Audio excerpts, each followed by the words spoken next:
This video demonstrates PO to supplier under invoice. PO to supplier is a formal contract between the buyer and the supplier, outlining the details of the purchase such as the items, quantities, prices, delivery dates, and terms of payment. To record the entry, click on Add New PO. Enter the supplier's name. Attach relevant documents. Select the item from drop-down. Enter quantity, unit, and rate. Click Add.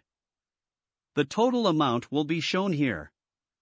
Click Save to save the invoice. That's all for this video. Thank you.